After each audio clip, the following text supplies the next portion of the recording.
especially given she gave up the opportunity to use another donor, and she is likely unable to become a parent, biological or otherwise, through other means. Fox's Alicia Acuna. John Terrell says he may take the case against his ex, Ruby Torres, to the state Supreme Court. And Disney closes its $71 billion acquisition of Fox Entertainment.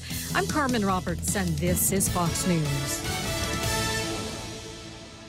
Looking for a great deal on a new Chrysler, Dodge, Jeep, or Ram? Then get to Cars Plus in Mighty now for our spring sales event. Like a new Jeep Compass Sport, $166 per paycheck. Or a new Chrysler Pacifica LX, $220 per paycheck. Or save $8,500 on a new Ram 1500. How about a new Jeep Wrangler Sport? Only $274 per paycheck. Low 1.99% financing is available on approved credit. Save thousands during our spring sales event going on now at Cars Plus in Mighty. Cars Plus, driven by you. Shrimp and guacamole for Lent at Subway. The all-new shrimp and guacamole combines generous portions of whole shrimp and a spread of guacamole served on freshly baked bread, paired with vegetables cut fresh daily in restaurants and sauces that are sure to excite your taste buds. Hurry in, it's only available for a limited time. Other fresh Lenten flavors include the classic tuna or the mouth-watering greatness of our seafood sensation. Don't forget the Veggie Max, a delicious and tasty vegetarian patty. Visit any of our convenient locations today. At Subway, you make it what you want.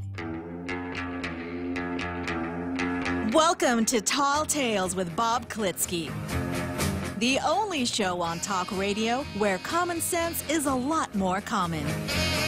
Phone lines are now open at 888-TALK. That's 888-8255. And now, The Point proudly brings you Tall Tales with Senator Bob Klitzkie. A well-regulated militia being necessary to the security of a free state, the right of the people to keep and bear arms shall not be infringed.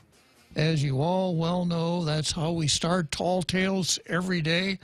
If I weren't to start Tall Tales that way, I'm sure that the real Joe Cruz would have some pithy comment to make as to how I had changed the format of the show. Correct, real Joe Cruz? Sir, I would actually go in there and check if it was an imposter. Okay, so that's a... Unless an imposter takes over the mic, that's how we start Tall Tales every day. We pay a fair amount of attention to the U.S. Constitution, especially the Bill of Rights, being aware that it is our rule of law, our Constitution, and our Bill of Rights that secures and protects the freedom of every single one of us here at Tall Tales, and those of us in our international radio listening audience fortunate enough to live under the American flag. Now, there are folks in the international radio listening audience that don't live in the United States. They are not going to be able to rely on the Constitution as we do to protect their individual rights. As is the usual approach, I have a reading dealing with the Second Amendment today, which I'll spend a few minutes on. This is something I picked up from that website called Bearing Arms, which provides some pretty interesting information about firearms, the Second Amendment, those who would attempt to take firearms away from people, those who would attempt to modify the Second Amendment or repeal it. The title of today's article is Joe Scarborough Proves He's an Idiot on Guns. Now, I might go the article a little bit farther and say that the last two words of that sentence may very well be superfluous. Now, I used to watch Joe Scarborough. This is not to be confused with the real Joe Cruz. Now, I used to watch Joe Scarborough every night after the mainland had gone off daylight saving time, because Morning Joe airs at 0600 in the Eastern Time Zone, which means that when the United States is not on the United States is on daylight saving time, it comes on at 8 p.m. Guam time, so it's right smack in the middle of prime time. So as a as a little variety compared to Fox News. I used to always switch to Morning Joe because there was some balance. He had his in-house lefties. He had guys like Pat Buchanan and other conservatives, and I really enjoyed the discussions that these folks would have. Well, for one reason or another, perhaps perhaps Joe Scarborough's love life, the program has drifted to quite a bit to the left. There are no more conservatives on the program.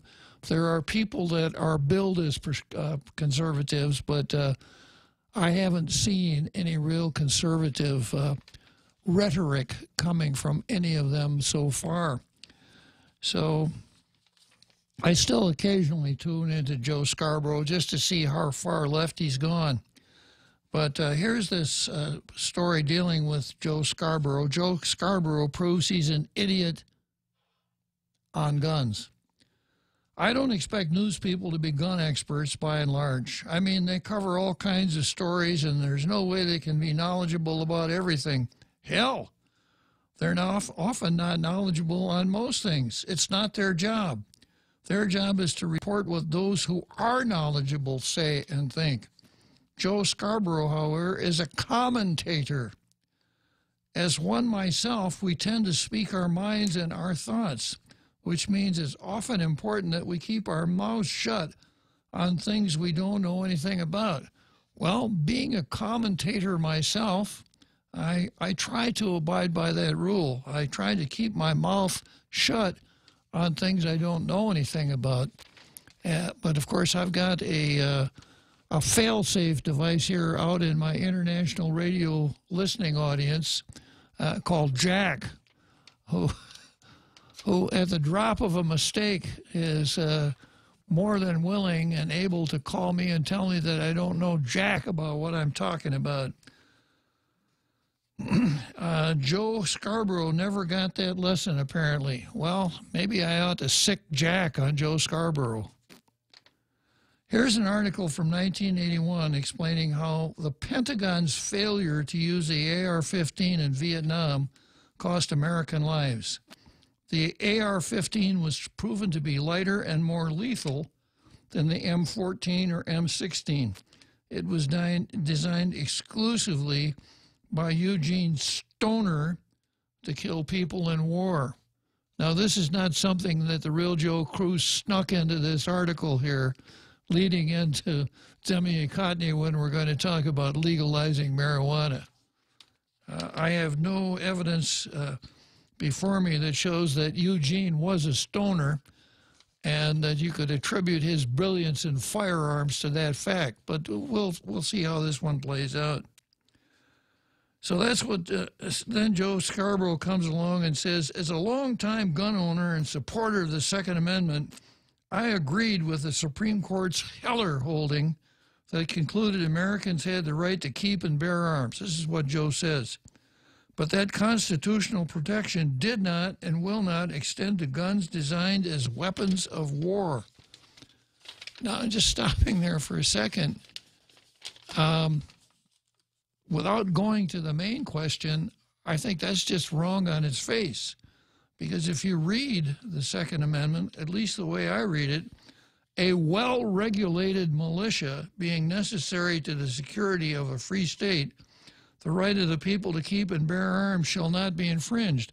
So when you're talking a well-regulated militia and keeping and bearing arms, I don't think the founders meant pop guns or air rifles or pellet guns or slingshots. I think they meant weapons of war.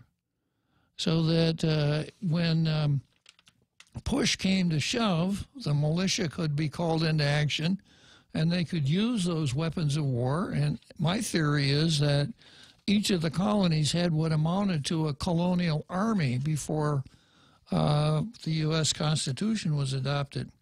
So I think Joe is just wrong on that. But to go on,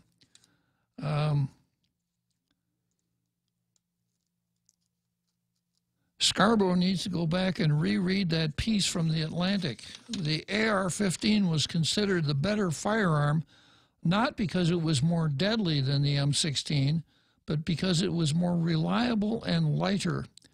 The M16 was modified to have a manual bolt closure, for example. Further, some of the Army's improvements made the weapon less reliable. Leave it to the Army. The improvements made the weapon less reliable. The AR-15 was preferred over the M14 for many of the same reasons. It was accurate, reliable, and light. That's great if you have to carry a firearm all day, as soldiers do, or, like hunters. Despite the claims by Scarborough, nothing in that article makes the AR-15 a, quote, weapon of war, and his claims of supporting the Second Amendment ring hollow after he parroted a noted anti-gun talking point in that. After all, show just one military that issues the AR-15. Claiming that the M16 M4 is close enough to the AR-15 for the term to apply leads us down a very slippery slope. The same logic could label something like the Remington 700, a bolt-action rifle, as a weapon of war too. After all, it's the chassis for the Marine Corps sniper rifles. Functionally, there's little difference between the two, even less difference between one of them than between the AR-15 and the M4. And that's what Scarborough's missing here. Those differences are important. They're key. But when you're pushing an anti-gun agenda, you don't want those differences noted. You don't want people to realize that those differences matter. The AR-15 is light and reliable, but the same can be said about a lot of firearms. Is that grounds to ban them? Of course not. But that's what Scarborough appears to be advocating with his tweets.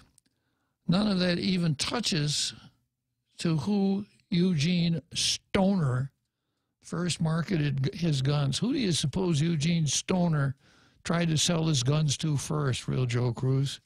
The military? Nope. Guess again. No. And I got to give you a little clue. It wasn't marijuana dealers either. Oh, okay. Hint, it wasn't Uncle Sam. That's right. Stoner sold the rifles to civilians first. They were made for the average American, and then he saw an opportunity to get a lucrative government contract and pitched them to the military. I don't blame him. It was a smart move. All that destroys Scarborough's point that these are weapons of war. They're not. Anyone claiming otherwise is flat out wrong. Then again, what else do you expect of an MSNBC anchor when it comes to the subject of guns? I wouldn't be surprised if he's contractually obligated to get gun facts wrong. So once again, the title of the article is Joe Scarborough proves he's an idiot on guns. I think the title should read, Joe Scarborough proves that he's an idiot. But, let's see, I got a couple callers already. We're getting off to a quick start here. So I've got our Carl on line 1, and I believe it's our Tom on line 2, right? Yes, sir. Yeah, okay. Well, Tom, I'll get to you in a minute. Starting out with our Carl. Good afternoon, Carl. Hey, Bob. Good afternoon. Normally I try and call later, but you've really caught my interest on what you're talking about. For quite some time, I really was kind of torn as to why the Second Amendment was put in the Constitution. But what made it much clearer to me is when I read something that explained the mindset of the writers and signers of the Constitution. They didn't just come back from a hunting party. They came from a bloody battle against a tyrannical crown in Great Britain. And what was most keen on their mind is protecting the country from internal and external invaders.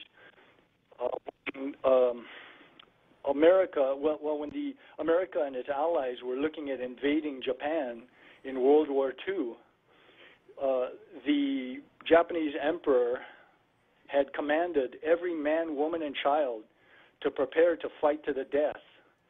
So the American soldiers and the Allies were looking at a neighborhood-by-neighborhood taking of the country. MacArthur estimated casualties to be over 1 million. The British estimated their casualties on their side to be 500,000.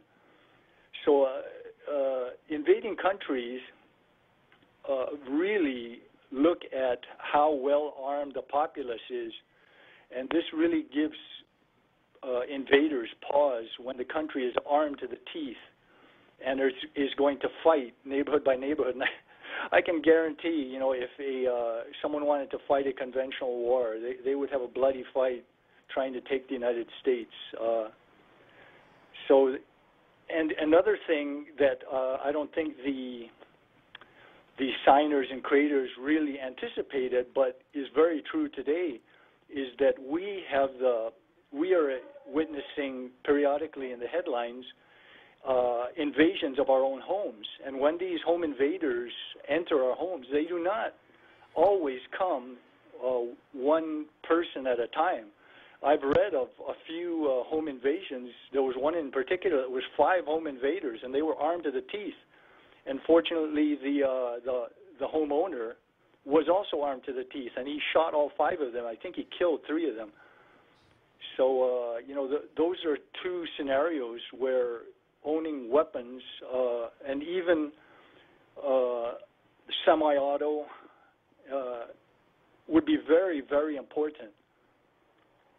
Semi-auto would be extremely important, Carl. If you were trying to hold off 5 armed invaders with, say, a bolt-action rifle, you might have a hard time. Those are really good points, Carl. I'm glad you got in. I'm glad you got to the head of the line with those points. You're right on target, so to speak. Since we're talking guns, point is that for home invaders, some of them would know that the homeowner is armed. They scout out the place. They poke around. They find out information about the owner, when he's home, when he's not. Is he a gun owner? So a lot of times, if they're thinking this thing through and they're coming to steal valuable property, they're coming armed. They're coming armed to the teeth, especially if they know that homeowner is also armed. They're coming ready to fight. So anyway, I thank you for allowing me a few moments. Yeah, so that's a good point, Carl. So if you are a homeowner, you might want to make a show of, sit on your front porch while you're cleaning your AR-15, et cetera, so that everyone knows that you're armed, and then buy a sign for your next-door neighbor and give it to him for Christmas. Buy him a sign that says, "This is a gun-free home." Yeah. and then you might be pretty safe, right? Much of a favor doing that. Yeah, it's the old story about it. If a tiger's chasing you and me, I don't have to be faster than a tiger. I just got to be faster than you. Exactly. So thanks for calling in, Carl. All right, and I'm looking forward to hearing what Tom says. I always look forward to hear what Tom is going to add to the conversation. He's a good caller. So good afternoon, Tom. How are you, and how is Carl doing? Hey, we're doing great, Tom. Thanks for calling. Anyway, I am tired of hearing, especially the Democrats, talking about gun control. It is, don't they realize that the gun is not the killer? It is the human behind that gun. So why don't they talk about human control? Well, they do that too, Tom. By those idiots that are murderers and control them. Yeah, unfortunately, the Democrats do talk about human control, and I think, kind of taking a complicated view of it, their rhetoric about gun control is just one more form of their attempted human control. That that by shaping people's thought processes so that they think that the government can look out for them, and they don't need to look out for themselves. Everything will be better. Start people down that trail is perhaps the way they're going, Tom. Yeah. Anyway, it's sad to hear everything that's going on in Congress nowadays. there's this idiotic woman that is always making anti-Semitic remarks. She hates Israelis. That would be Ilhan Omar, yeah. I don't know why the leader of the Democratic Party, Pelosi, why don't she do something about it? They ought to have a resolution to remove that crazy woman from Congress. Well, you know, the crazy woman, Omar, is from Minnesota, so Minnesota has a really difficult time electing people. First, it was a professional wrestler for governor, Jesse Ventura, and then a member of the Saturday Night Live comedy show. What was his name? Guy that had to resign from the Senate. Yeah, and now it's Ilhan Omar. Who am I thinking about here? The lion of the Senate. Well, it'll come to me before the show's over. But anyhow, I agree with you 100%, Tom. But Nancy Pelosi is, talking about tigers. I was just telling Tom yesterday that if a tiger is chasing both of us, I don't have to be faster than the tiger. I just have to be faster than Carl. And there's another one about tigers, and that is that some people want to ride on the tiger's back because they think if they're riding on the tiger's back, the tiger will eat them last. And I think that's Nancy Pelosi. She knows that there are tigers in the House of Representatives, and Omar is one of the tigers, and that Omar has the ability to eat other Congress people, eat them. And Nancy is hoping that by not taking a hard hand to Omar, she will be eaten last. So, political will, right, Tom? Yeah, I think the only solution to the Democrats is just to release a whole bunch of lawyers to them and let a whole bunch of lawyers deal with them. Yeah, I think when I was having a tete-a-tete with Jimmy, I mentioned that back in the days when Arab terrorists used to hijack airplanes and take them to undisclosed locations and make demands with the idea that they would kill several people every hour if their demands weren't met. And the story I told was about the time that the American Bar Association annual meeting was in London, and the lawyers chartered a 747, which was hijacked. And the Arab terrorists said that if you don't meet our demands, we're going to start every hour, we're going to release 10 lawyers. So, anyhow, thanks a lot for calling, Tom.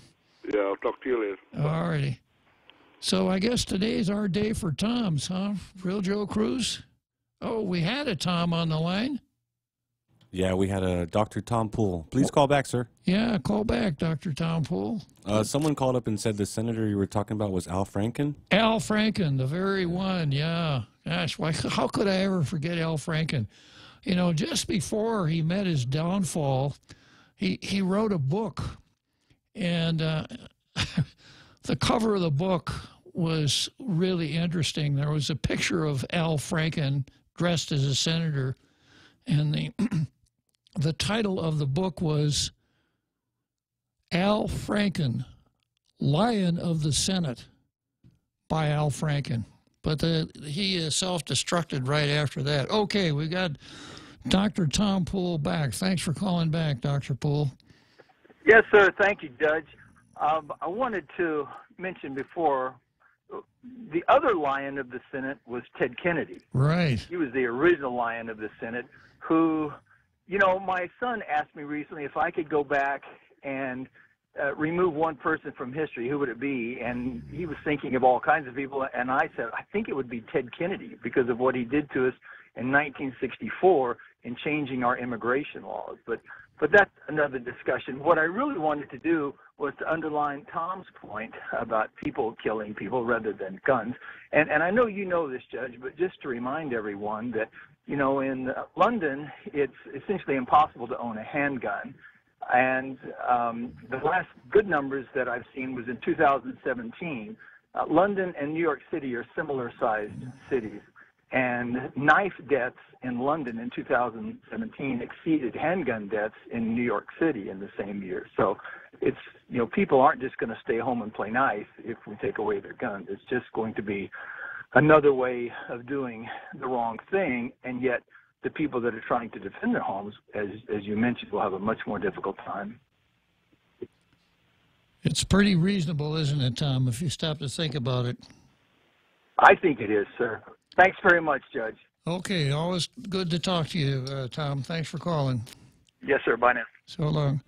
Yeah, Ted Kennedy, not only did Ted Kennedy change the immigration law to give us the laws that we have now, he was also very pro-abortion. And in addition to being referred to as the Lion in the Senate, some of his detractors also refer to him as the hero of Chappaquiddick. Wasn't he also a pro Scotch and whiskey? That was his dad. Okay, so we got to take our first break here. Attention homeowners, if you don't have a solar energy system on your roof from Micronesia Renewable Energy, now is the time to get one. MRE solar energy systems now come with battery storage for zero money down. This means that your home will have power even when the island power isn't available, like during power outages or during and after storms. The inconvenience of not having power for your home is a thing of the past. Don't be left in the dark. Call 632-2613 for a free consultation. MRE, the smarter choice. The Extra Point with Jerry Roberts of Guam Training every morning on The Ray Gibson Show. Hi, I'm Jerry Roberts, and every day I get to comment on the incredibly diverse, fun, challenging, sometimes frustrating, often exciting, but always interesting world of work. I hope you'll be there with us. You can find daily transcripts of The Extra Point at guamtraining.com. Tune in every weekday morning at 7:20 for The Extra Point with Jerry Roberts. Brought to you by Guahan Insurance Services and First Hawaiian Bank on 93.3 The Point. Now, more Tall Tales with Bob Klitzkie. Spitting truth like watermelon seeds at a summer picnic.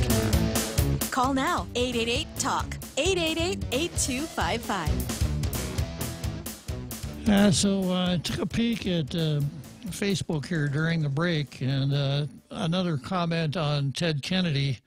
Jose Martinez said that he wasn't a very good lifeguard. And, of course, that could be meant in two different ways. One, dealing with the unfortunate drowning death of Mary Jo Kopechne in the backseat of Ted Kennedy's car. And then the other one on his pro-abortion stance. He's not much of a lifeguard. He wasn't much of a lifeguard. Now, I noticed just by glancing through here, it looks like we're developing lobbyists here on Tall Tales, and there are two focuses of the lobbyists. We start out here with Rico Blancafor, hello, Judge Bob, and Real Joe. It's more of the establishment of the cult of personality for the Real Joe Cruz, and then I've got another Joe Cruz who says, hello, Senator Bob and Real Joe Cruz. So I guess you Joe Cruzes stick together, huh? And then another Joe Cruz says, give the blue star to legalize cannabis. He's already awarding the blue star, and we haven't even played the theme.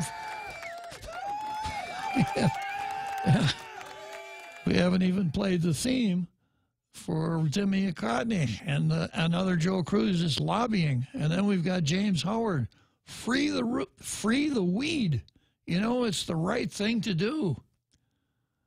And then another Joe Cruz comes back and says, a well-regulated cannabis industry being necessary to fund taxes, the right to smoke cannabis shall not be infringed. Well, that's almost poetic, isn't it? That's another Joe Cruz. I think that's all of the lobbying we've got here.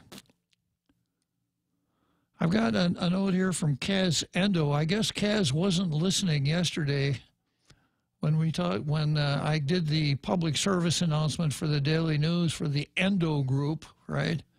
Kaz says, we know why the Kennedys were in favor of abortions, covering the tracks and lowering illegitimate child support. Whoa. Okay. So probably had nothing to do with endometriosis. Okay, so next on the agenda for today is Jemmy Ikotny.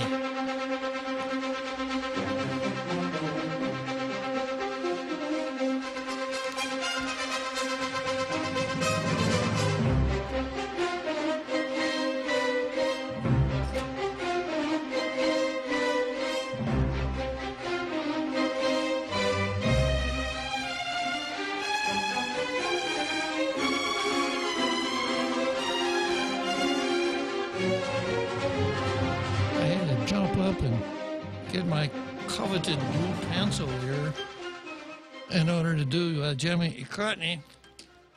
So yesterday we had a real blockbuster from the Pacific Daily News. You remember the punchline. Recently, a local support group was formed for women on Guam with endometriosis. The Guam Endo Movement will host a worldwide Endo March, high T, to mark the Worldwide Awareness Day.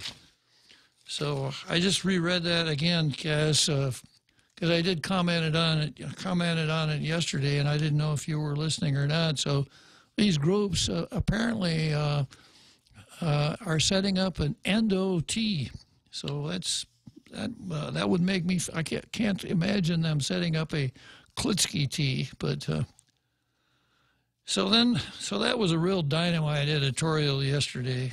Then today, the Daily News says GCC program improves opportunities for nursing students.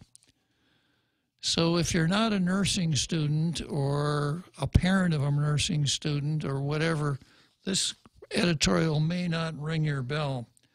But it talks about something new at GCC where they've abandoned their practical nurse program and now they offer an associate's degree in nursing, and they're attempting to articulate with the University of Guam. So if one could get an associate's at GCC and then go on to the university and get a bachelor's degree in nursing. These are all, this is a good deal. And the punchline of the editorial is the decision by UOG to invest in and improve its nursing program has only benefited this community, and we hope to see the GCC program do the same. Who could argue with that? It's certainly correct. But why do I want to read it on the editorial page? It would have made a nice news article, but it's not editorial quality.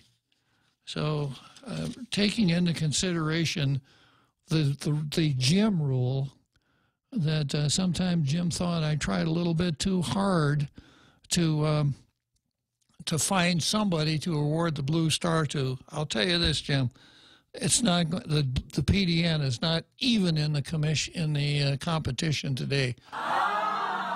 They are not even on the ball field.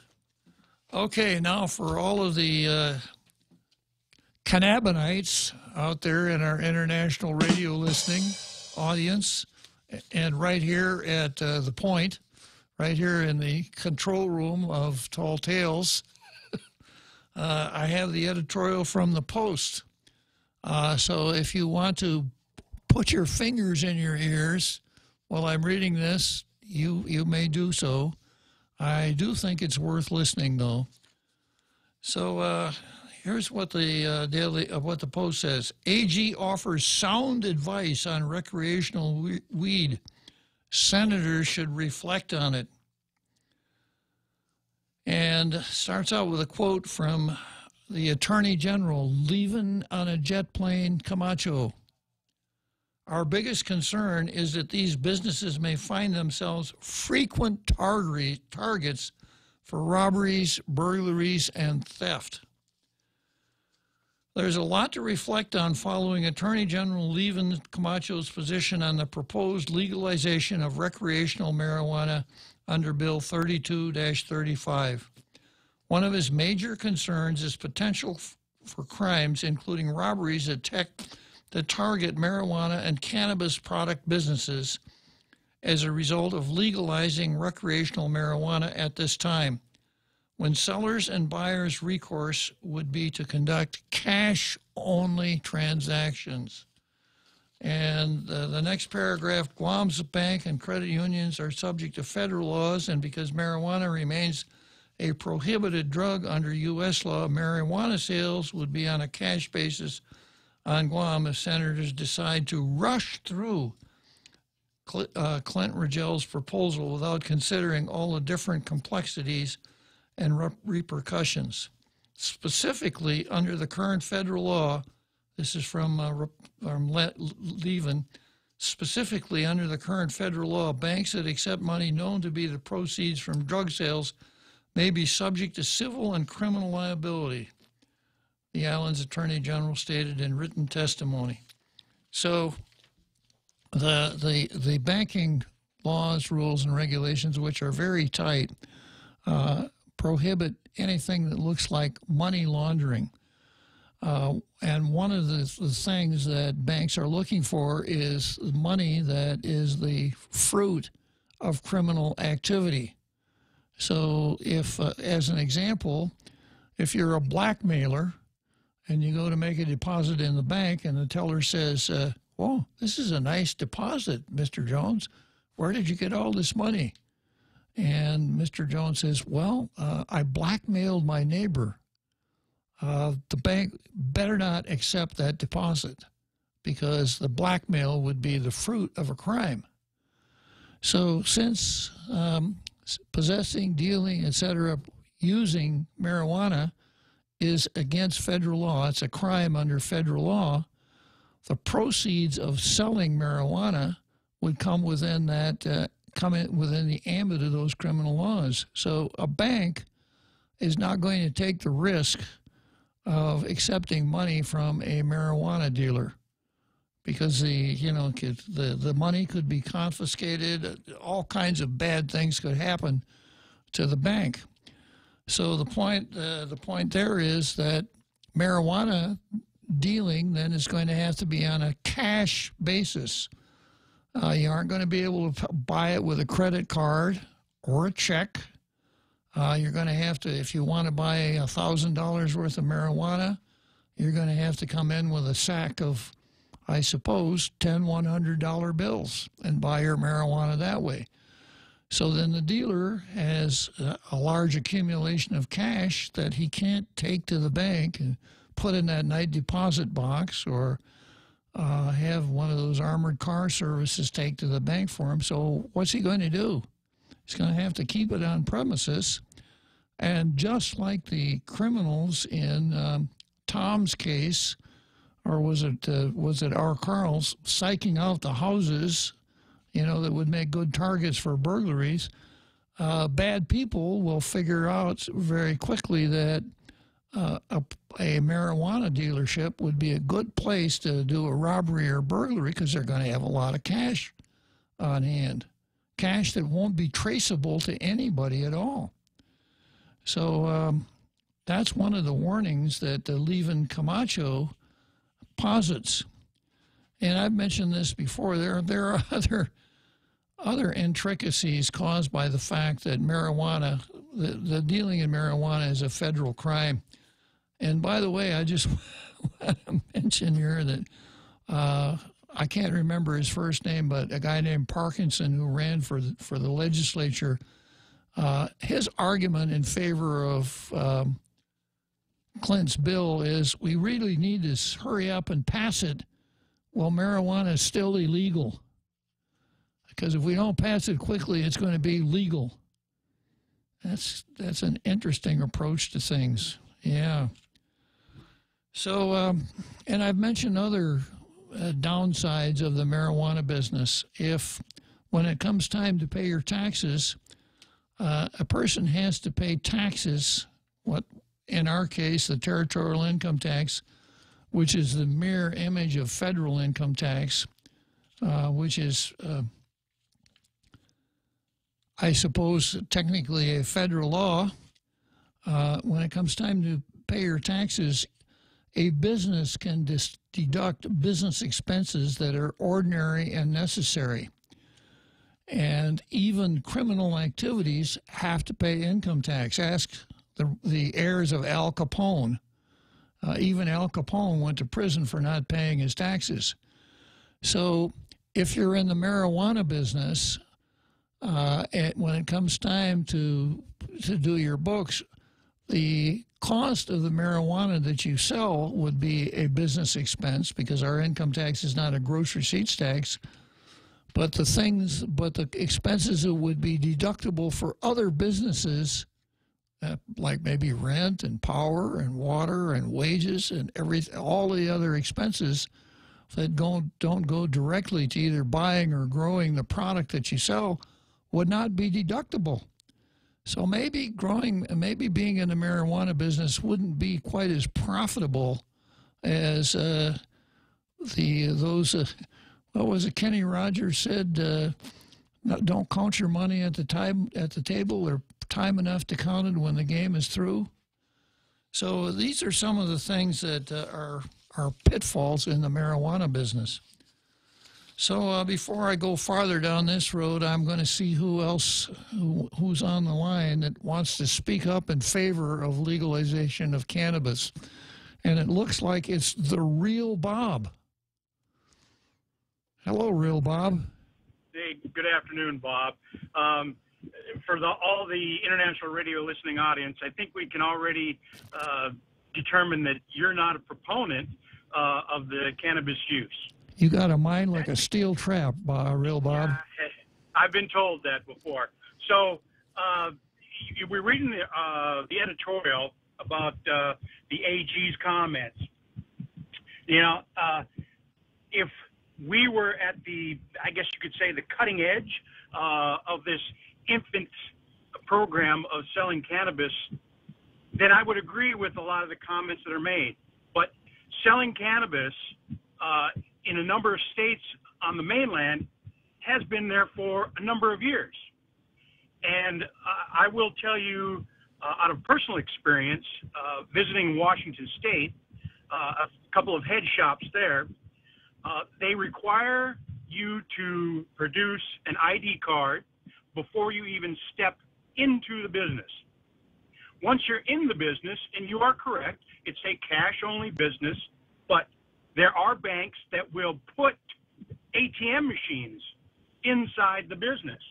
And you can go to that ATM, withdraw cash, and then purchase whatever paraphernalia, product, or whatever else you pay cash. And so, you know, I was inquisitive, and I asked the proprietors, I said, well, how does this work? And he said, well, we get taxed anywhere between 20 and 30% right off the top. And at the end of the day, they take their brown paper bag of cash from that day's sales, and they go to the night drop box, and they put it in the bank, and they deposit it because, like you said, you can't take your Quest card, you can't use checks, and you can't use credit cards, but the bank will accept cold hard cash. And it's been, like I said, it's been happening for years. So all these things that we need to wait for and we need to explore more has already been done. You know, if we legalize marijuana or cannabis use through legislative process, we're not the only ones that have done this. Now, there's only been one other state that's done it, but they've done it successfully. I would like to, you know, if we're going to talk about how bad it is for the economy, how bad it is for all the other businesses around, let's look at statistics, crime statistics, how many head shops in the States have actually been robbed at gunpoint of the cash before or the product on their premise, and see how that fits. Whether we do it, legalize it legislatively, or we put it out to the people that vote for it, like they did for the medical use of cannabis, it's just like let's ease up the prohibition on cannabis, just like we did the prohibition on alcohol and we did tobacco. There's not much difference when you talk about drug effects and long-term effects between alcohol, tobacco, and cannabis. But because cannabis is still a controlled substance, and we're using the 60s and the 70s pothead, dope, once you get and stoner mentality, it's far beyond that. There are way more civil, if you want to call them civilized users of cannabis, or how shall I say it, controlled. You know, I guess we use the stigma of recreational marijuana use as going to a park or to Central Square. If you go to Holland and you see the Dam Square, you'll see all the folks that are hopped up on heroin. And so everybody conjures up the sights and sounds of the 60s, and it's not that way anymore. A lot more people use cannabis, though illegally, but they use it responsibly, and they use it within their own homes. So I think what we need to do is let go of the stigma that was brought forward, that some of the old-time legislatures brought that forth, and accept it for what it is and move forward. Hey, Bob, I got a break coming up here in a second, but I did have a couple of questions I'd like to bounce off you if you can hang on through the break. Sure, I'll do that. Thank you. Guam Regional Medical City. We bring the healthcare advances of the world directly to you. We are an acute care hospital that complements your needs with our robust outpatient specialty clinics. From preventative care to critical care, we strive for consistent excellence at GRMC. Our core philosophy is where patients are partners, which means we work as a team to make a healthier version of you. For more information about GRMC, visit us at grmc.gu.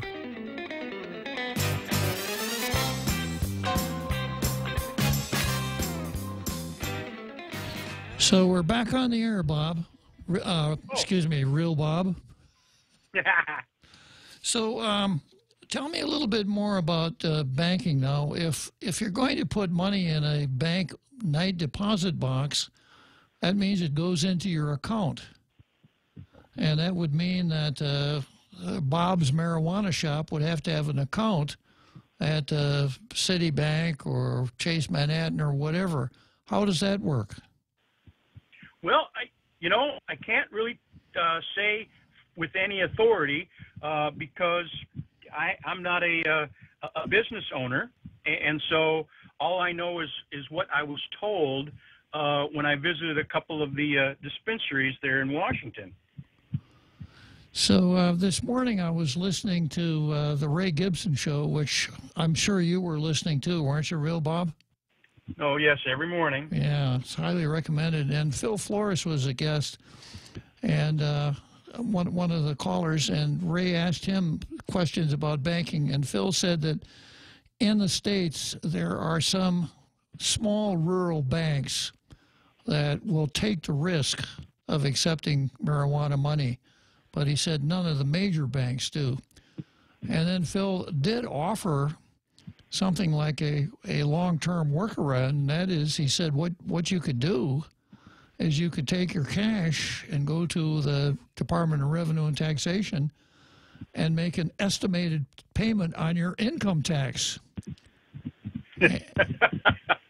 And of course, that would be... that would work. Yeah, it would work, and you could overpay your taxes, and at the end of the year, you'd get a pretty good-sized refund back, and that would be clean money because it would be a check from the treasurer of Guam.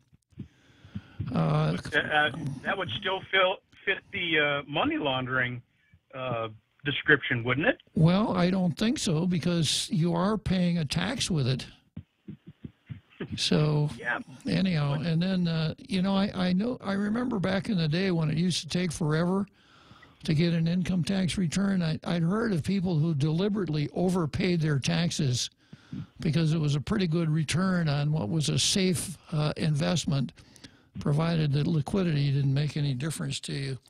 So I do have some concerns about the bank banking part of it, and the fact that it is against federal law. Some of the other things that I've read are that insurance companies don't want to touch marijuana businesses with a 10-foot pole. And also there are some traps for the unwary, and that is that some insurance policies that one would think would cover various kinds of risks are void if the insured is engaged in any illegal activity.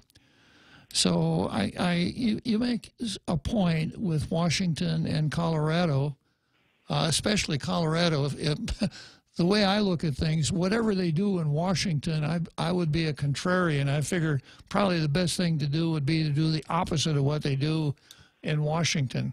Colorado is a little bit more sensible, but being a conservative, I'd like a little longer trial period, and I'd like to see how this works out in a little bit longer term than right now, especially in our particular community where we have such a difficult time enforcing any regulations at all. We don't even do a very good job of sanitary inspection of restaurants. So I think that to add something like cannabis to the law enforcement burden might be something we would rue. That's part of my reluctance to embrace this, Real Bob.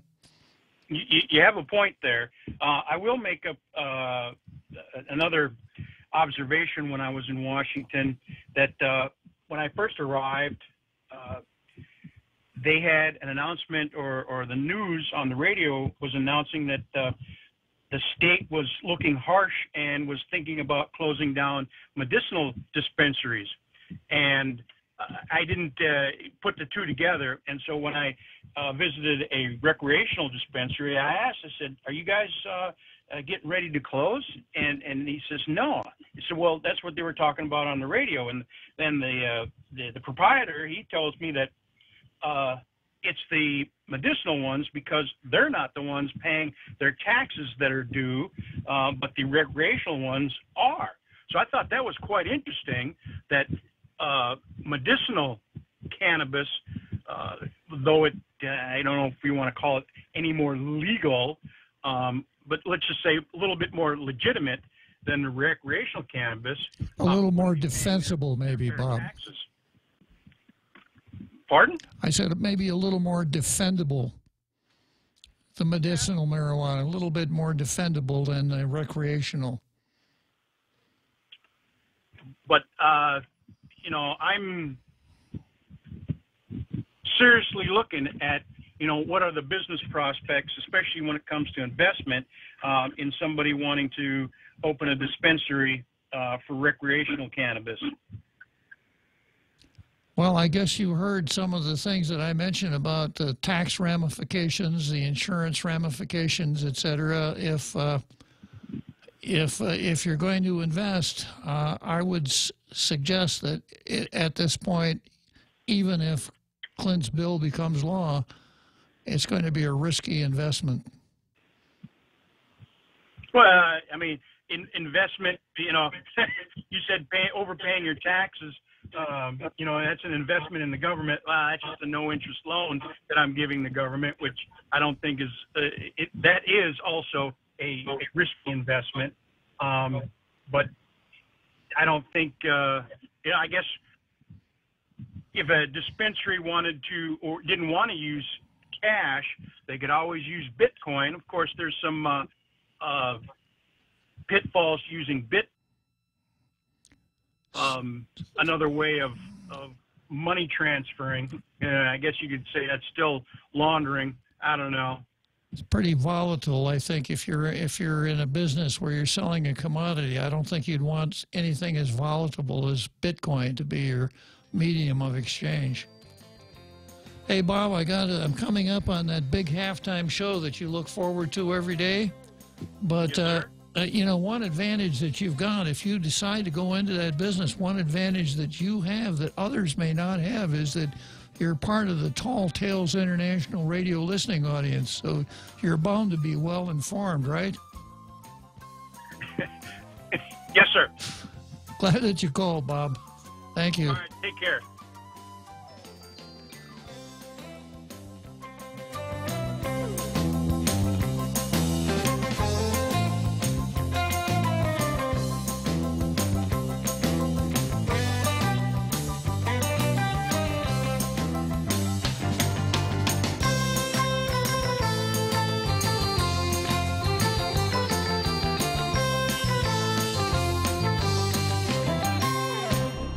The Point is KUSG, Hagåtña, Guam, 93.3 FM and 104.3 HD3. The Cohen probe started earlier than thought. I'm Carmen Roberts, Fox News. Special counsel Robert Mueller was investigating President Trump's former attorney and fixer, Michael Cohen, months before the FBI raided his offices. Newly unsealed federal documents reveal Mueller was seeking Cohen's emails in July of 2017, dating back to 2016. Investigators were also looking into money flowing into Cohen's bank accounts from companies with foreign ties. Records were also released related to payments made to women before the 2016 election, but they're heavily redacted because prosecutors are still investigating alleged campaign finance violations. Fox's Rachel Sutherland in Washington. President Trump meets at the White House with a man called the Trump of the Tropics, Brazilian President Bolsonaro. The President and I discussed many of our mutual priorities, including Venezuela. Brazil has been an extraordinary leader in supporting the Venezuelan people's efforts to reclaim their liberty and their democracy. Brazil has helped so much. The president told reporters yesterday all options are on the table for removing Venezuela's dictator Maduro, including using force. Dutch police arrest a third man for the tram shooting that killed 3 people. The main suspect is the 37-year-old Turkish national arrested on Monday.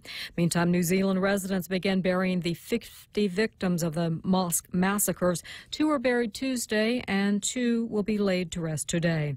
And in Mozambique, in Africa, more than 350 people are confirmed dead and hundreds are missing after a cyclone struck over the weekend.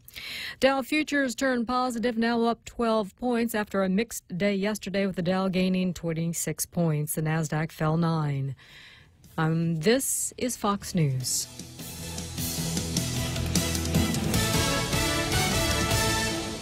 If you have family or friends getting treatment right now at St. Luke's Medical Center in the Philippines, we want to connect with you. Hafaday, I'm Joe Guam. Thanks to our partners, we're bringing Mest Samoru to St. Luke's in Global City. I'll be playing a free show on March 29th from 2 to 4 p.m. in the St. Luke's Piano Lounge for all our Guamanians out there. All family members accompanying the patient are invited to join us, but seats are limited, so please tell your family to go to joeguam.com to register online and reserve your spot. This event is presented by Guam Windward Memorial. Special thanks to our affiliate partners, Stay Well Guam, Take Care Insurance, Guam Hearing Doctors, Lombard Health Eye Clinic, Guam Premier Outlets, and Coast 360. Our contributing partners, Moylan's Net Care and Data Management Resources. Our supporting partners, American Music, Fizz & Co., The Coconut Tree Company, Kadu Restaurant, and our promotional partner, The Point, Sidus Mosids, and Biba Mest Samoru. I'm proud to be a Guamanian where America's day begins. And I can't forget the women and men who fought for my brown skin. President Trump says he won't support an idea by Democratic presidential candidates to expand the number of justices on the Supreme Court. There's a good deal of anger on the political left about the Supreme Court. Judge Merrick Garland was nominated to the High Court by President Obama in 2016, but never received a hearing or a vote. Then when President Trump won the election, Neil Gorsuch was nominated and now serves on the Supreme Court. On the campaign trail in Iowa, Beto O'Rourke floated this idea. What if there were 5 justices selected by Democrats, 5 justices selected by Republicans, and those 10 then pick 5 more justices independent of those who chose the first 10? Mike Emanuel, Fox News. A driver fatally shoots a deputy in Washington state and injures a Kittitas police officer. The sheriff's office says the officers pursued and stopped a driver who then opened fire. The Kittitas police officer and the gunman are being treated at hospitals for gunshot wounds. For all of you tired of winter weather, take heart. Today is the first day of spring. One of only 2 days of the year when the Earth's axis is tilted neither toward nor away from the sun, resulting in 12 hours of daylight and 12 hours of darkness. But wait, there's more. You also get to celebrate the first day of spring with a twofer that includes the final supermoon of the year. The vernal equinox happens at 5:58 p.m. Eastern Time, and less than 4 hours later at 9:43 p.m. Eastern Time comes the supermoon. Fox's Tanya J. Powers. Rock and roll pioneer Jerry Lee Lewis is out of the hospital and recovering in a rehabilitation center. His doctor says the 83-year-old should make a full recovery after suffering a stroke last month.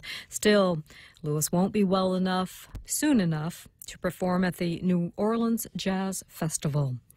I'm Carmen Roberts, and this is Fox News.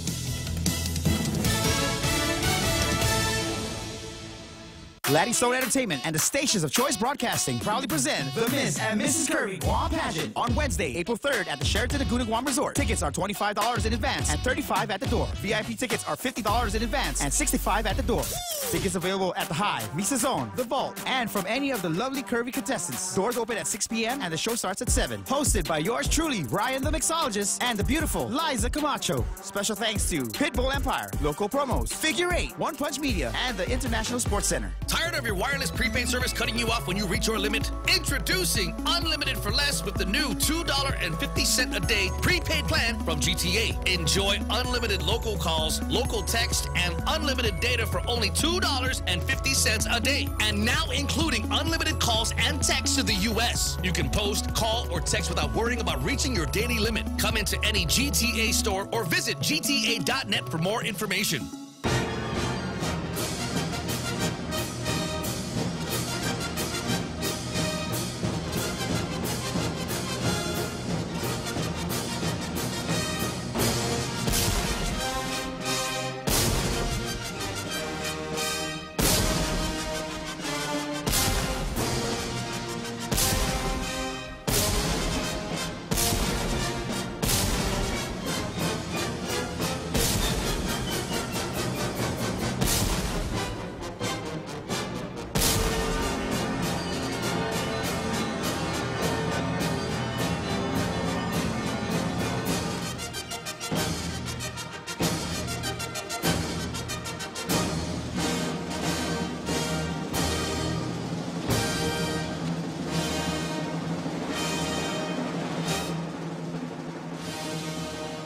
So here we are back from that exciting halftime show that we all look forward to every day. The marching band, the cheerleaders, the drill team, the synchronized card section in the grandstand, the signs, the demonstrators holding up signs saying legalize pot now.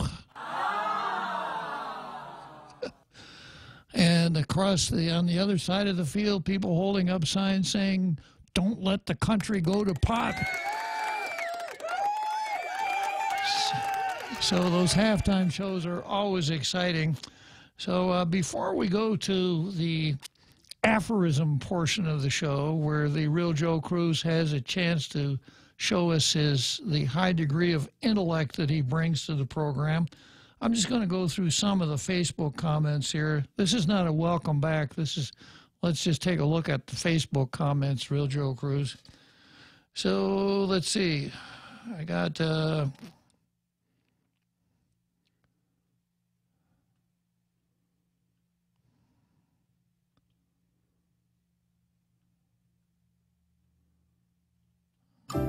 yeah, I got to get to the right place here.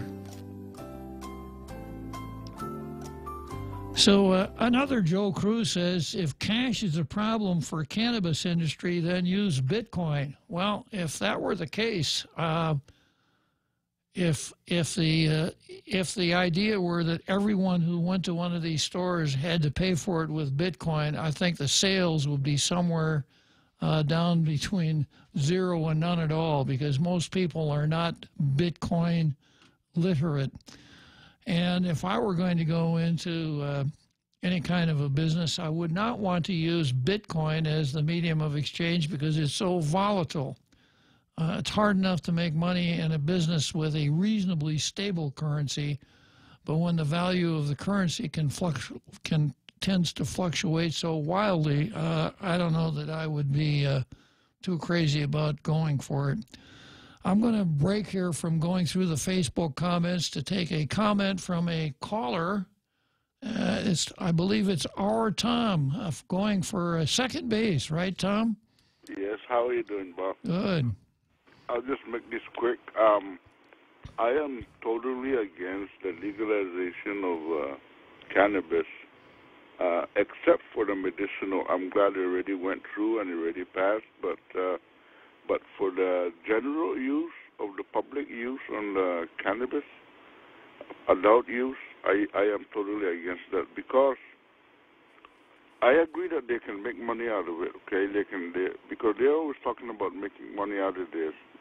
I agree that they can make money out of it in the short term, but in the long run, it's going to devastate our economy. And I'll tell you why I say that. Because right now, it is bad enough that our students are falling behind when it comes to mathematics. We are falling behind on the information technology. We're falling behind China and everything. And the test scores of our students now is lower. It's low. I think we are behind so many countries. And that is going to be the unintended consequence of if recreational marijuana ever succeeds, because there will be so many irresponsible adults out there that will be smoking their weed because it's legal, and they're not going to tell their children to move away, go to your room because I'm going to smoke my weed. They're not going to do that. They're just going to be so irresponsible. They're just going to be smoking.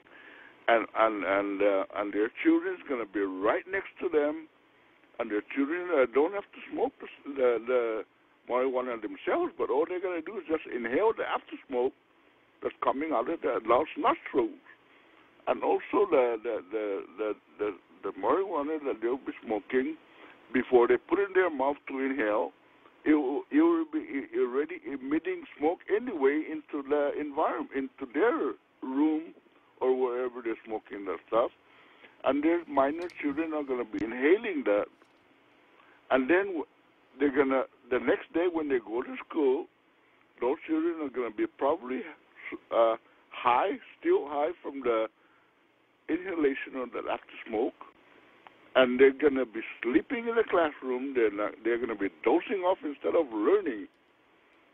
And that's how our economy is going to be devastated, because our children is going to be the future of this country. And if they're not going to advance enough because they did not learn enough in school, if they're not going to advance enough to go to college and get their degrees and all that, this country, this island is going to fall way behind. And they're not going to have a good enough salary to get a good enough job, to get a good enough salary for a good enough income tax to go into the government, et cetera, et cetera. I think I made my point. What do you think about that, Bob? Well, you make some good points, Tom. The guys on the other side are going to say, well, yeah, but we shouldn't design our society on a child basis. There's a difference between children and adults, so we shouldn't restrict adults only to things that we would allow the children. On the other hand, I think you make a really good point that the more pervasive something like cannabis is, the more likely children are going to be using it. I go back to my own youth. If the legal age for drinking beer is 18 years old, then every 16-year-old that I knew was trying to figure out some way to get his own beer. It's just the way the system works. So the more plentiful and the more legitimate appearing cannabis is, I think the more attractive it's going to be for young people. But good call, Tom. Thanks for chiming in on that one. Yeah, no matter how much control they put into this thing, minors are still going to get their hands on it. There's no way they can enforce that. Okay, because they cannot enforce right now the minors getting their hands on tobacco and alcohol. True enough, Tom. Cannabis. Yeah. Okay, Bob. Thanks for listening. Yeah, good to talk to you again, Tom. So going again back to the Facebook comments here. See, where did I leave off?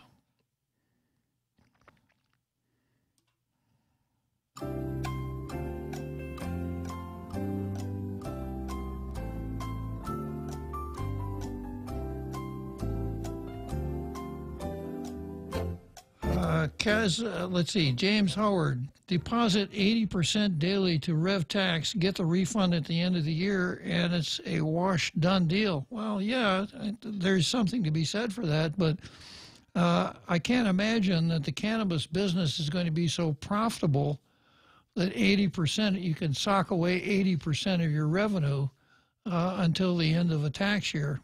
Maybe. Tom Van Engen, I used to be in favor. Maturity helps me strongly oppose legalization of pot. So when he was less mature, he was more in favor, he's saying.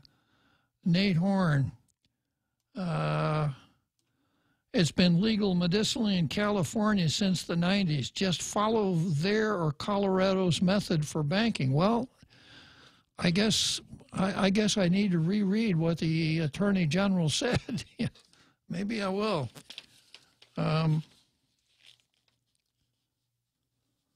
Under current law, banks that accept money known to be the proceeds from drug sale may be subject to civil and criminal penalty, even if those sales are legal under local law. Camacho said, this means entities which make money from the cultivation or sale of marijuana may have a difficult time accessing banking services. Camacho said business owners acting in full compliance with Guam law may have no choice but to operate on a cash basis only. So I don't purport to have any expertise as far as how things are done in California, except if it's going to be screwed up, it'll be done in California nor Colorado. But I do know a little bit about banking, and I know a little bit about the law, and I think it would be very difficult for someone to present himself to a loan officer at the bank and saying, I'm going to start this new business, and I've got I got a grub stake here of about 25 grand, but I need another 100,000 to get into business. Can you lend me $100,000? And the loan officer says, well, what business are you going to go into? Well, I'm going to sell marijuana. Somehow I don't. The bank officer says, well, let's go outside and talk about that. But somehow I don't think that that kind of a loan is going to be possible. And then I stuff I see online, banks are very risk averse. And most banks are not going to take the risk of getting it, especially here where the banks are big and the business is going to be so small. I can't imagine any banker on Guam saying, yeah, it's a little risky, but I'm going to try it because I could make an extra couple bucks. So because they do it in California and Colorado, doesn't have a whole lot of persuasive power, Nate, but good try. Then we go on to James Howard, to Ishmael Velez. Clint's bill is not an industry. It's a free-for-all. It's not controlled. Therefore, it's not taxable. I don't know about that because, as I mentioned earlier, you got to pay tax even on money that if you're a bank robber and you hold up the bank and you make off with 100 grand, you have a tax liability on $100,000. Okay, well, I see that I'm about to be put in my place by Jack, but I'm not going to, before I talk to Jack, I'm going to stand pat where I'm at. I'll just stand pat. Hello, Pat. Hey, Bob, how you doing? Good. Good. Just a quick, point or question maybe for your legal mind. If you can't deposit proceeds from sale of cannabis or anything like that into an FDIC-insured bank federally, wouldn't the same rule apply to any tax revenues that the government of Guam would receive on that? Well, I'm repeating what I heard Phil Flores say this morning. Phil Flores is a banker himself, and I don't think so, because as I mentioned, if you are engaged in an illegal activity, you must pay taxes on the fruits of your crime. So if you're a bank robber and you hit Bank of America for $100 grand, that's a taxable event. So obviously, you know, you're paying taxes with the fruits of a crime. So no, I don't think so. I don't think it would apply to using the money from an illegal activity to pay a tax, because you have to. Right, but then what would the government of Guam be able to do with that tax? Because that tax came as a result of an illegal activity. Well, what the government of Guam does with the tax is they dump it in the general fund, and they figure out some way of spending it. Yeah, no, I think your first description was more appropriate. Yeah, and money is, money is fungible. Fungible means that if you have a bucket of rice, if you have a bag of rice, it's fungible. Every piece of rice is like every other piece of rice. So money is fungible, and once it is in a particular place, it doesn't matter where it came from. It's not the money, it's the source of the money that's the problem. Although I will say this, I know that at one time in South Florida, money had been corrupted by cocaine. So people that went to the bank and got a wad of cash didn't want to go to the airport because the dogs would alert to their billfolds. Yep. So anyhow, does that answer your question, Pat? Yeah, I think so. I was just trying to throw a wrench into this whole issue. Hey, that's my job, Pat. Oh, okay. Well, I'm sorry. I didn't mean to step on your toes or anything. Yeah, I'm glad you called, Pat. All right. Have a good one. Thank you. So that caller had his argument down. He had it down pat, didn't he, Real Joe Cruz? Okay, so now let's see what Jack has on his mind. Hello, Jack. Hey, good afternoon, Bob. How you doing? Good. So, I was listening to you earlier, and if I could just walk my way back up to and then forward to your last caller. You mentioned earlier about the Arabs and the terrorists. Yeah, that was supposed to be a joke. That's a joke I told when Jimmy called one time. Yeah. No, but you mentioned it about back in the 60s and 70s. Yeah. And I think that was more PLO, right?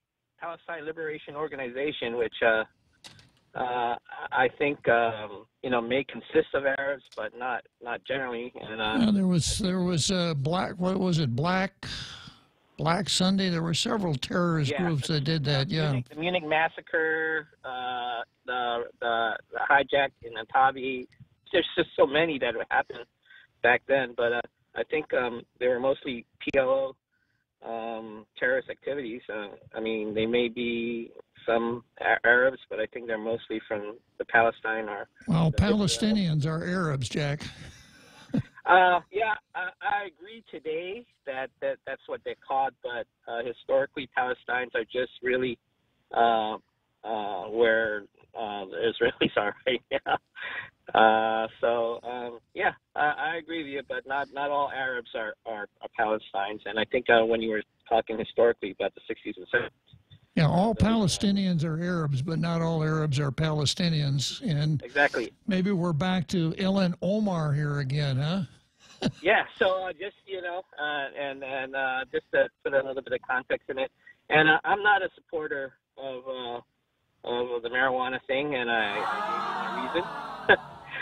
I am not a supporter of the marijuana there it goes. Initiative. And so, but there is some truth in cryptocurrency, because cryptocurrency did start out on the black market and moving stuff through the web to avoid taxes, to avoid difficult financial institution. So it kind of makes sense if you're dealing in marijuana that you'd probably partake in the cryptocurrency arena. It sort of makes sense, you know, just because of the whole makeup of what cryptocurrency is. Yeah. And and then to the banking issue, to the previous caller, and what Phil discussed.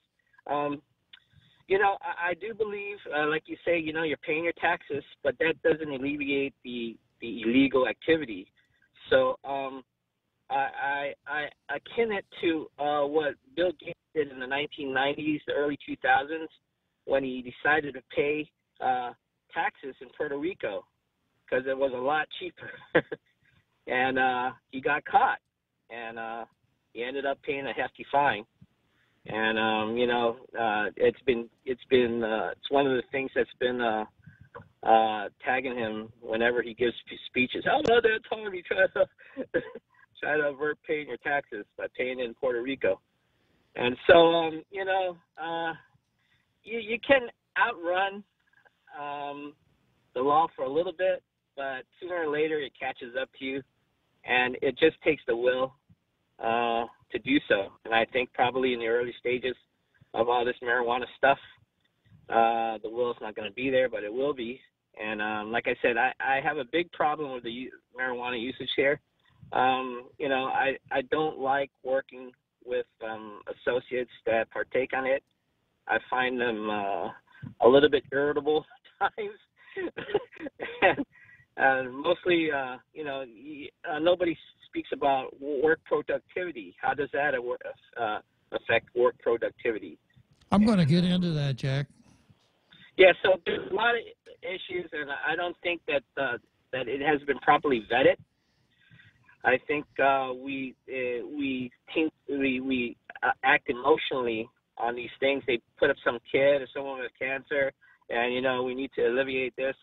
And let's get the full story on this thing. And like I said, if you believe that herbs and spices are your way to it, I think it's best served at KFC.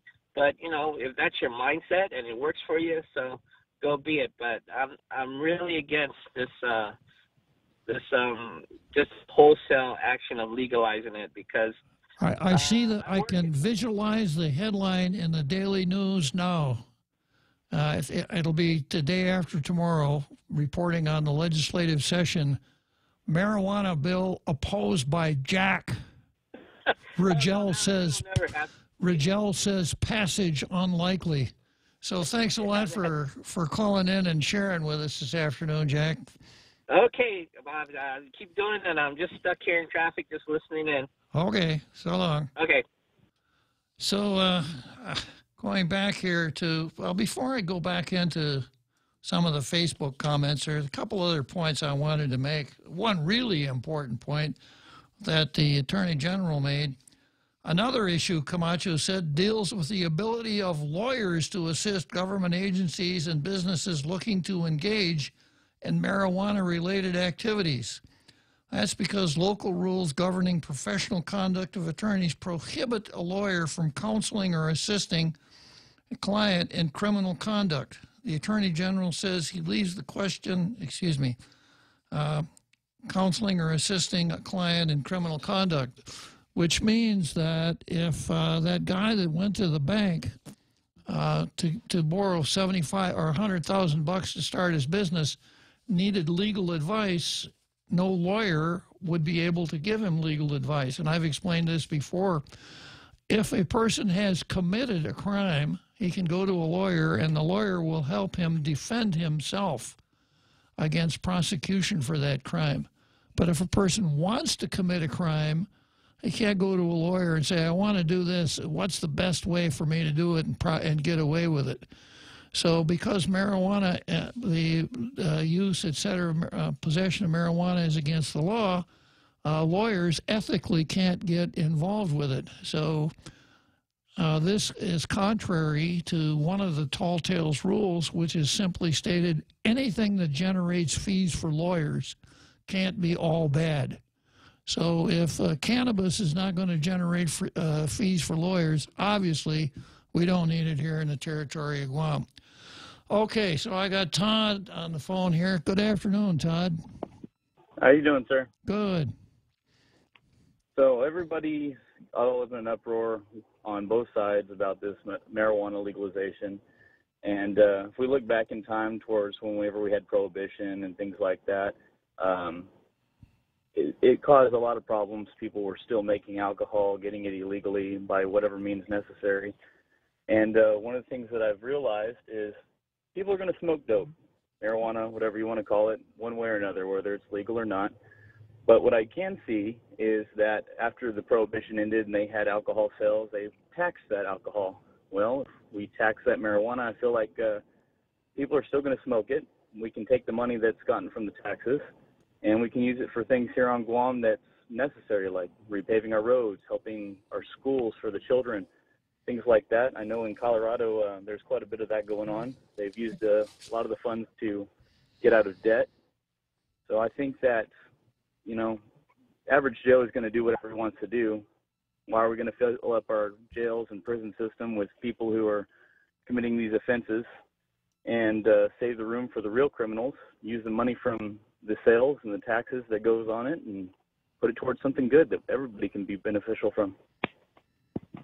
I've heard all those arguments before. I suppose if it's taxation, then just find something that there's a big market for and tax it. Would you extend that same thought process to, say, opium, heroin, cocaine, methamphetamine?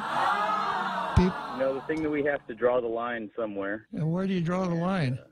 That's the tricky question, sir. Yeah, so people struggle with morally. Yeah, and I think that's what a lot of the action is here, is that there is some question about where we would draw the line. A second thing is the government perhaps ought to set a standard as to how it goes about raising money. We could, a government could perhaps tax prostitution also and encourage the importation of young girls to engage in prostitution. And maybe that would be... That's something that I think New York or New Jersey is looking at right now. Yeah. So, again, it's a line drawing process. So different people would draw that line in different places. And I think that looking at it coldly, the fact that a government could make money off of it is not necessarily a very good instrument for use in drawing the line. Now, one of the things that I have noticed is a lot of testing and studies that have been done with veterans and people with epileptic seizures and things like that. They have noticed positive results that have come from the CBD oil or the THC oil or medical marijuana and things like that. And we had a lot of veterans that struggle with a lot of these medications that they get put on by the VA. And, we've got 22 plus committing suicide every single day all over the United States. And if this is something that could potentially help one of my brothers or sisters prevent themselves from committing suicide or things like that, I think it might be a beneficial thing in some ways. I think it definitely needs to be strictly regulated if they're going to do so. And they definitely need to keep tabs on the progress or the regress that's happening from using such a product.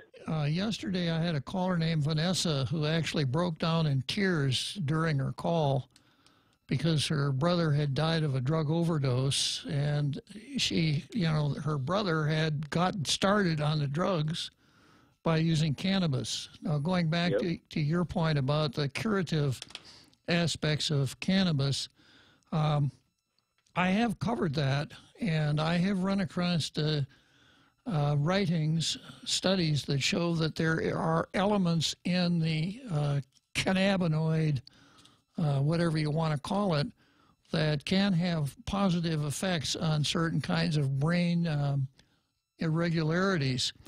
But the THC, that is the part that makes you feel good, is not one of them. Correct. And I've always taken the position that cannabis should not be a Schedule I drug. We need to find out if it does have medicinal value. And if it has medicinal value, then fine, because we know how to deal with medicine. We've got a Food and Drug Administration, et cetera. We don't need to go at it like we've been going at it here in such an amateurish way, at least amateurish in my sense. Todd, I'm right up against a break, but thank you for calling in.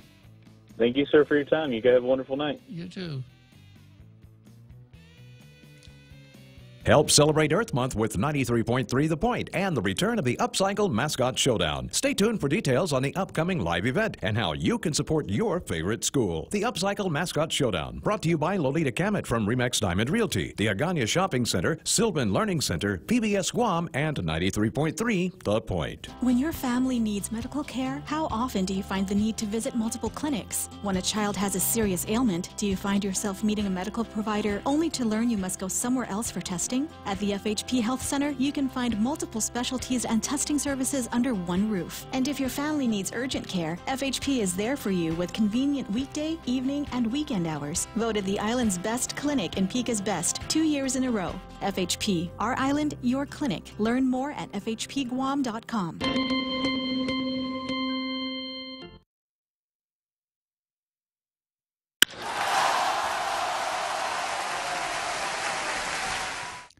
Did you ever see the movie It's a Wonderful Life, Real Joe Cruz? Yes, a Christmas movie? Yeah. Yeah. I remember the guy had a chance to see what the world was like if he had never been born. I don't remember very clearly. Yeah, Jimmy Stewart. Jimmy Stewart. Said, I wish I'd never been born. And his guardian angel said, okay, you've never been born. Wow. And he got a chance to see what the world had been like that if he had never been born. Well, there's kind of a Jack Haddock parallel here. And that is, when you heard the crack of the bat, no one was out there in center field shagging that high fly ball. Yeah. No one was there to catch that fly ball. True. And catch the runner at second base who couldn't tag up in time, right? Yeah. So, Jack Haddock, you really had a wonderful life. True. When we do the movie, we'll have Jack Haddock play the Jimmy Stewart role, right? That would be sweet. Yeah. Okay, well, let me go back here. Boy, I got a lot of Facebook comments here today.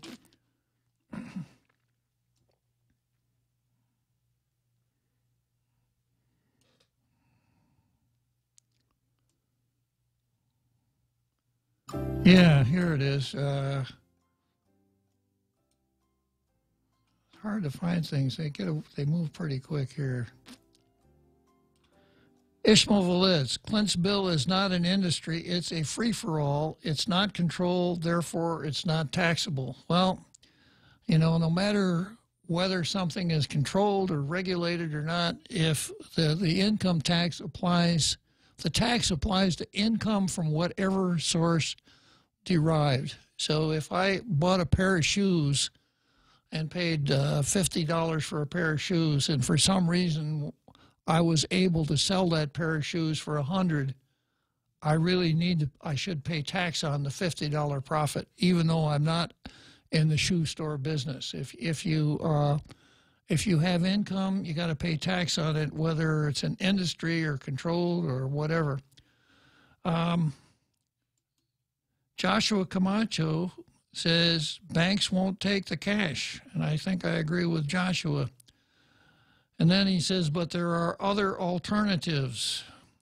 Ishmael Velez, this bill concentrated on the drug use aspect of cannabis and not on the bigger picture. And I think that's exactly what both the Visitors Bureau, the Guam Hotel and Restaurant Association, and the Attorney General are saying. The bill concentrated on drug use, but is not looking at the bigger picture. The banking aspects, the insurance aspects, the tax aspects, what effect the legalization of cannabis would have on our tourist industry, et cetera.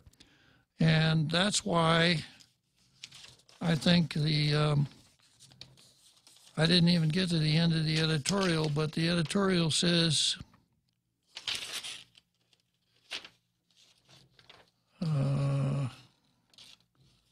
the editorial says, way it sounded as of Tuesday, senators promoting this bill are bent on pushing this measure at all costs onto a community already grappling with drug-related crimes. Rigel has closed the window for the public to send written comments on the matter. Senators could start the debate on the issue on Thursday. The vote could happen as soon as Monday. Residents of Guam, the submission of written testimony may over, but there's still time to let senators know how you feel about this issue. In other words, the Post does not think that Clinton's bill is a good idea.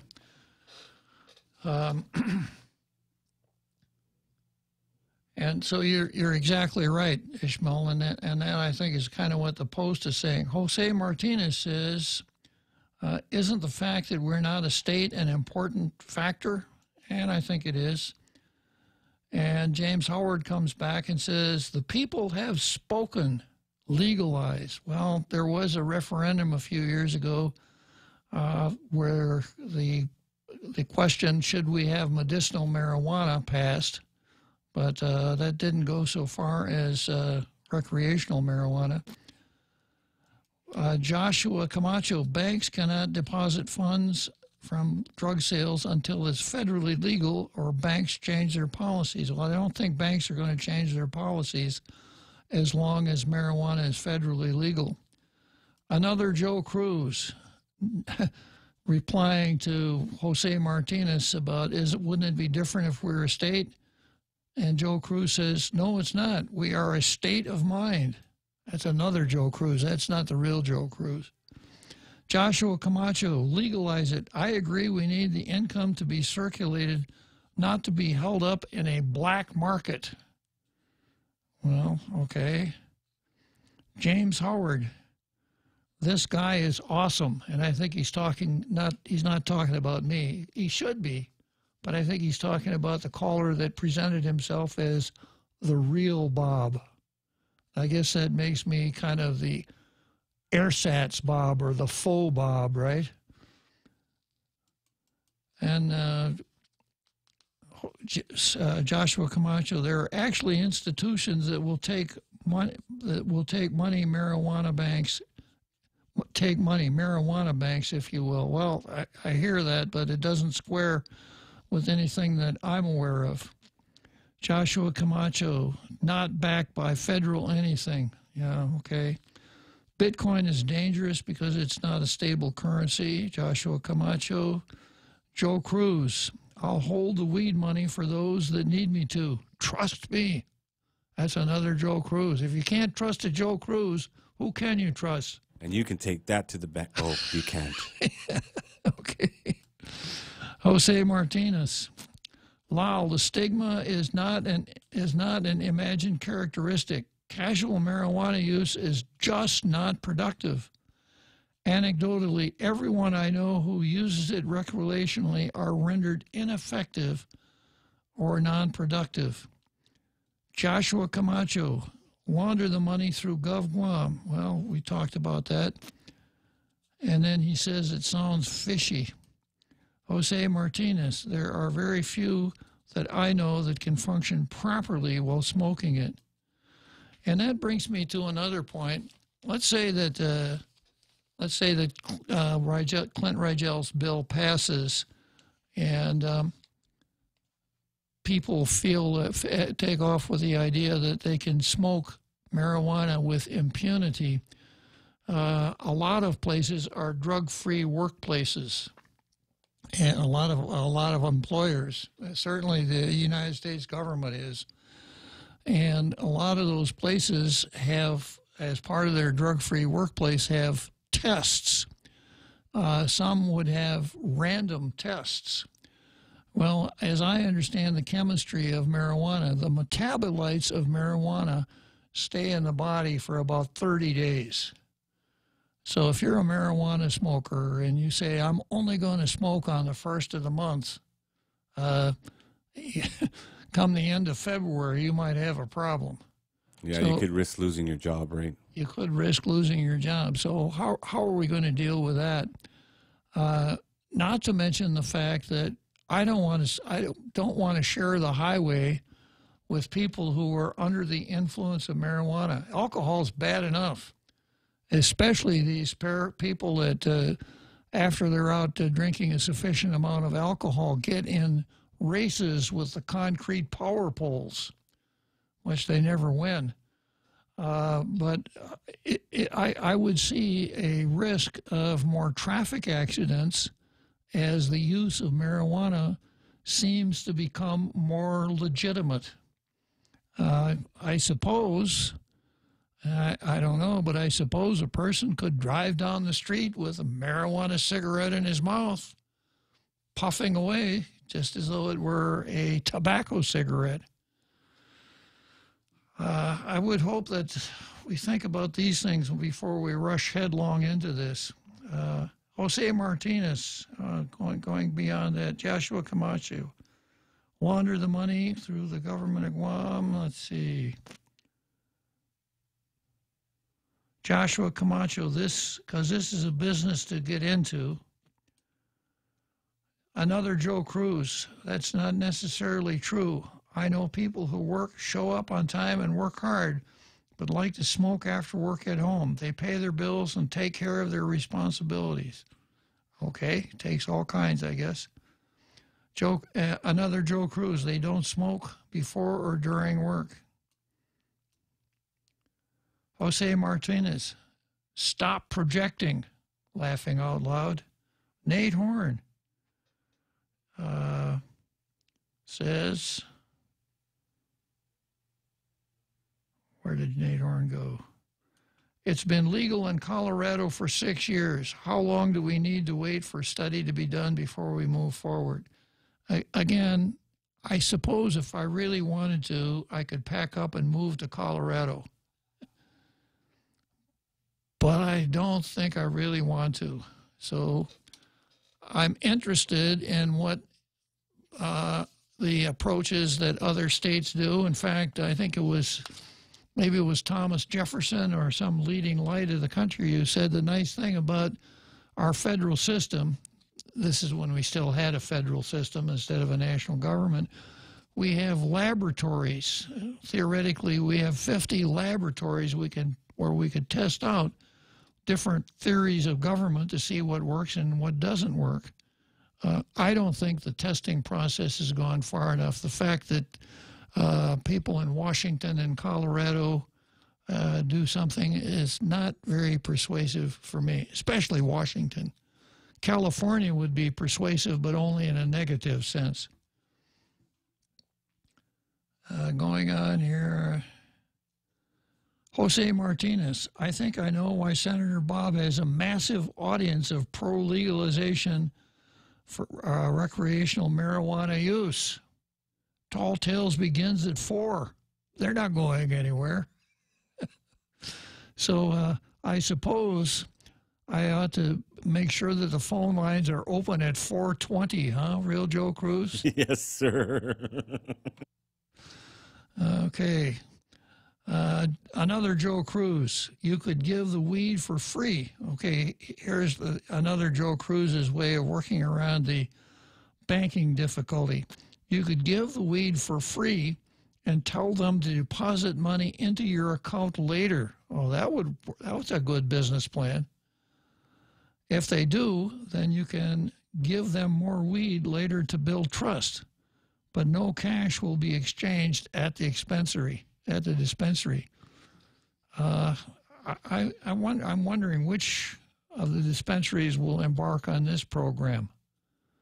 We'll give you the stuff for free, and you go and make a deposit in my bank account. I know a lot of businesses that use that very method of payment. Let's see, So would it be wrong to, you know how people transfer money from account to account using their handheld devices? Mm-hmm. Would it be wrong for that person to transfer money into the weed seller's account?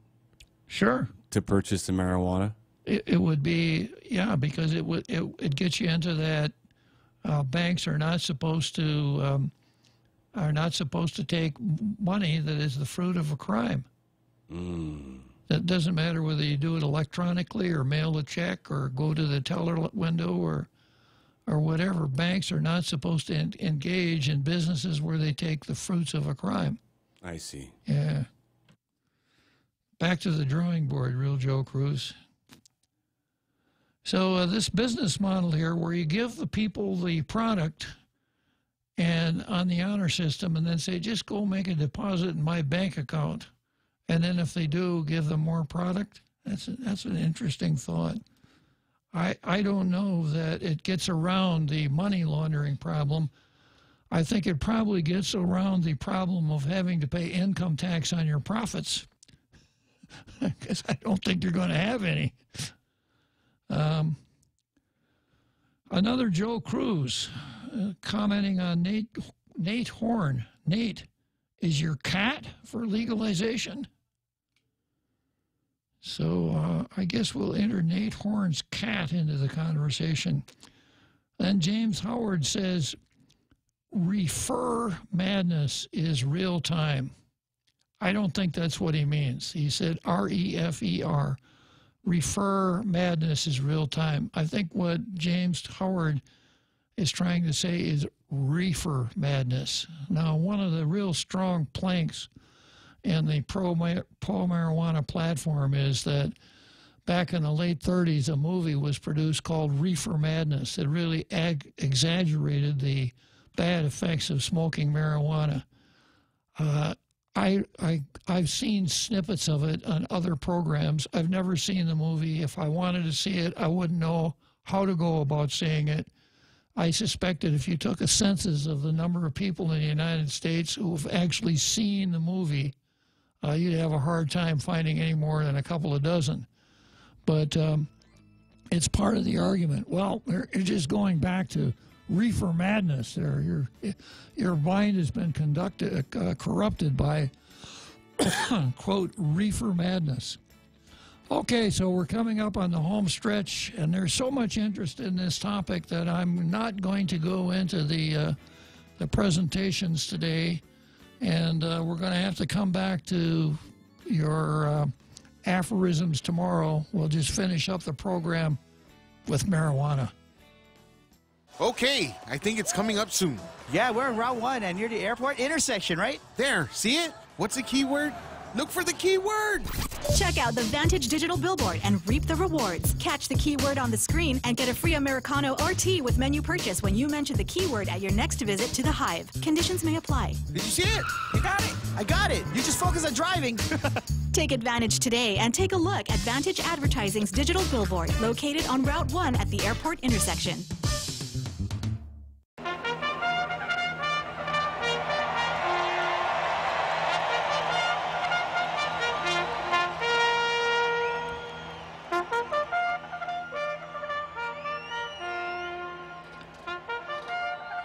Okay, so we're heading down the home stretch. I got about 8 more minutes to talk about Clint Rigel's bill for legalization of cannabis. We've got another Joe Cruz, blah, blah, blah, secondhand smoke. Don't smoke around kids. It's always a good idea, another Joe Cruz. And then we've got Pierre M. Taurine. Black September, or BSO, was a terrorist splinter group from the PLO. It is more well known for the assassination of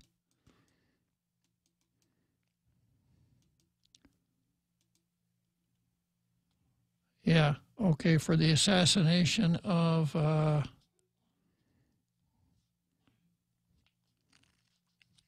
Jordanian Prince Washfi Tai, and of course the murder of 11 Israeli athletes during Munich Olympics. James Howard, thanks Jack for making a call to talk radio while you're in traffic. Very responsible and totally not illegal, laughing out loud. Well, you know, maybe Jack has got a hands-free phone. I do. Yeah. So, you know, you can while you're in traffic, you can jabber away on your hands-free phone and you're not breaking any laws. Pierre says, regarding legal recreational pot, one of the things the proponents keep under wraps is the number of suicides in Colorado has skyrocketed since legalization. Albert Eliason, I'm also not in favor of legalization of recreational weed. Not convinced of medicinal benefits either. Old and set in my ways. I'm also a non-smoker and a non-drinker. So go figure. He's talking about himself, but he might as well be talking about me. Okay, so I got a caller on line 1 here.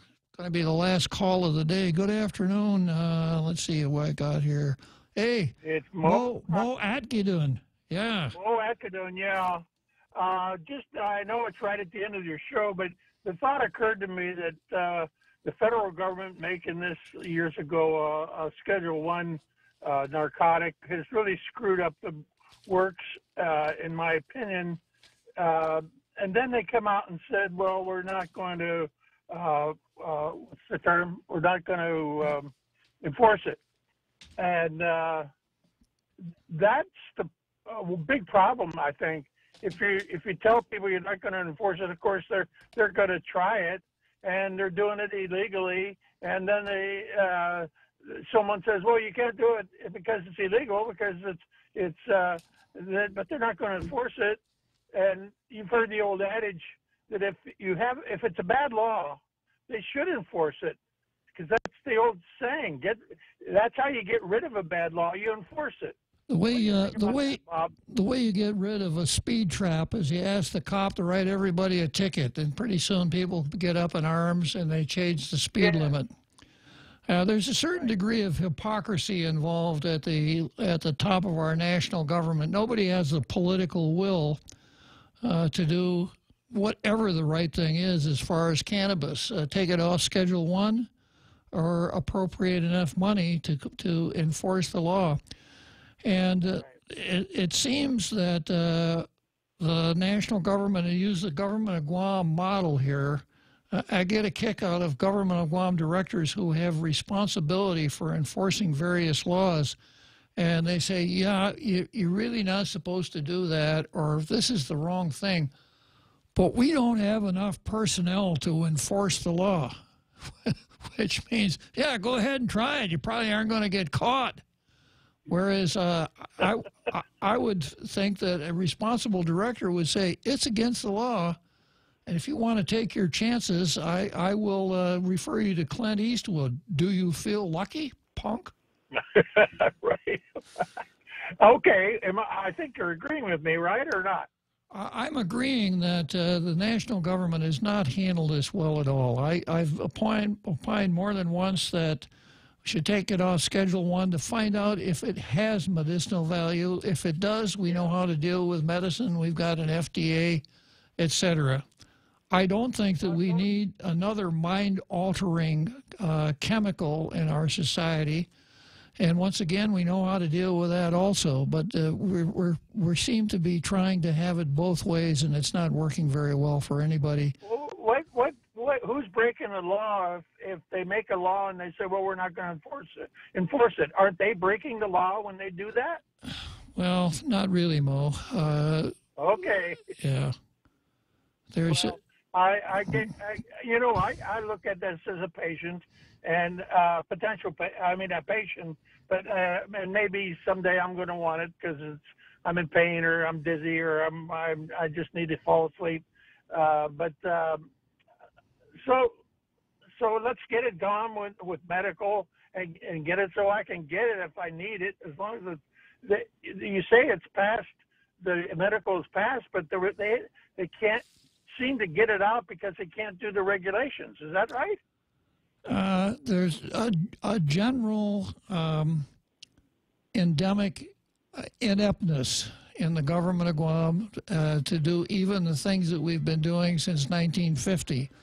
And to take on a new project like this just seems to be beyond the government. But I've got another really strong argument for medicinal marijuana, Mo, and that is that if medicinal marijuana were legal, the risk of misquoting Mo Cotton in the newspaper would shrink to zero. Great. I like that. Okay, good talking to you, Mo. Sure of that. Tom Tales, you guys helped me with that one. Thank you. Okay, Mo, so long. So thus ends another exciting episode of Tall Tales. Come back tomorrow. If you want to talk about marijuana, we'll talk about marijuana. If you want to talk about cannabis, we could do that. We might even get into Danny Tydenko versus Mary Camacho, but probably not.